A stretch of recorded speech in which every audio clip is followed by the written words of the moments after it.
Excellencies, distinguished participants, I would like to speak to you from my office in Malawi. I have the honor this morning to speak on a subject that is very pertinent to the work I do as a legislator and my current role as the first Deputy Speaker of Parliament in Malawi. This universal review session is very timely for Malawi. As you know, we are in the process of setting up the new Legislative Assembly. Our new members of Parliament are being oriented, and Parliament has just had its first meeting of Parliament. The morale and the setup is very promising, but I would like to share that we have done a lot. The Legal Affairs Committee in the last cohort of Parliament has delivered a lot of work on research that was done, consultations that were done, and a lot of other works that were done in the previous cohort of Parliament. A research, comprehensive one, was done by the Legal Affairs Committee in support by LIPRIV, Malawi. We did consultations, and an output average of 80 to 90% of Malawians supported the whole idea of having the death sentence removed from our statutes. Fellow colleagues, excellencies, and representatives of countries, Malawi did a good setup.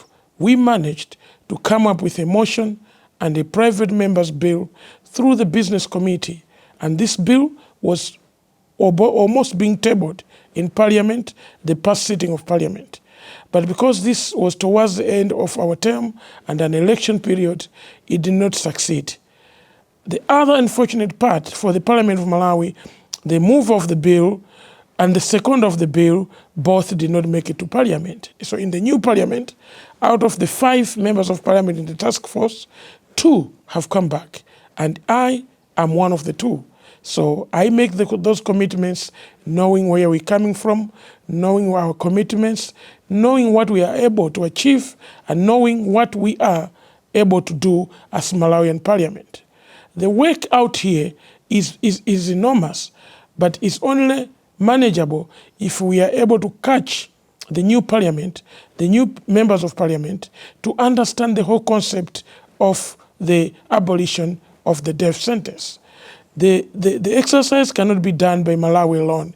It needs the cooperation of the local NGOs, civil society, government under the Ministry of Justice, and indeed international organizations to allow the new crop of members of Parliament understand the battle and where it is coming from and our destination. Our friends in Zambia have done it. Our friends out in the world have done it. Malawi will soon do it. The earlier we do this, the better. And Malawi is at the verge of abolishing the death sentence. I would like to conclude by thanking all partners that have supported the works in Malawi and those that have supported the milestones that we are able to achieve. Together, we have a commitment, and together let's work to be able to accomplish our mission. When Malawi is free from the death penalty in our pieces of legislation. I would like to thank you all. Hope to see you in Malawi. Welcome to Malawi. Zikomo kwambiri.